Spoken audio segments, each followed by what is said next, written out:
জাফর বিন আবি তালিব রাদিয়াল্লাহু তাআলা আনহু, আমাদের ভাই জাফর বিন আবি তালিব রাদিয়াল্লাহু তাআলা আনহু তিনি ভয় পান নাই। আমরা হচ্ছি তাদের উত্তরসূরি।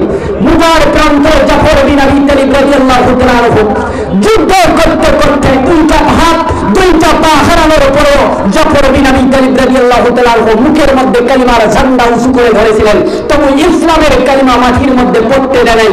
আমরা হচ্ছি তাদের উত্তরসূরি। আওয়াজ দিয়ে বলেন ঠিক কিনা? আমরা হচ্ছি খালিদ বিন ওয়ালিদ রাদিয়াল্লাহু তাআলা আনহুর উত্তরসূরি। তিনি যুদ্ধ করতে করতে যুদ্ধের ময়দানে 9টা তরবারি ভেঙে যুদ্ধ করেছেন, তবে আল্লাহর দ্বীন আল্লাহর জমিনে প্রতিষ্ঠা করার জন্য চেষ্টা করেছেন। আমরা হচ্ছি সেই খালিদ বিন ওয়ালিদ রাদিয়াল্লাহু তাআলা আনহুর উত্তরসূরি। আওয়াজ দিয়ে বলেন ঠিক না ভাই? ঠিক।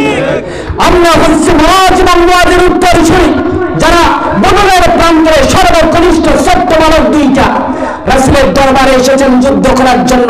রাসূল যাদেরকে অনুমতি দিলেন না, শেষ পর্যন্ত রাসূল বাধ্য হলেন যাদেরকে যুদ্ধের ময়দানে পাঠানোর জন্য। সামান্য ছোট্ট দুইটা বালক বদরের প্রান্তরে যুদ্ধ করে এই পৃথিবীর জমিনের সবচেয়ে বড় দুশমন তাকে দুনিয়ার জমিন থেকে বিচ্ছিন্ন করে দিল। সেই মাঝ এবং মুআজ যারা ছোট্ট বালক হওয়ার পরে বদরের প্রান্তরে গিয়ে যুদ্ধ করেছেন, আমরা হচ্ছি সেই মাঝ এবং মুআজের উত্তরসূরি। আমরা ইসলাম প্রতিষ্ঠার ব্যাপারে যুদ্ধের ময়দানকে ভয় পাই না।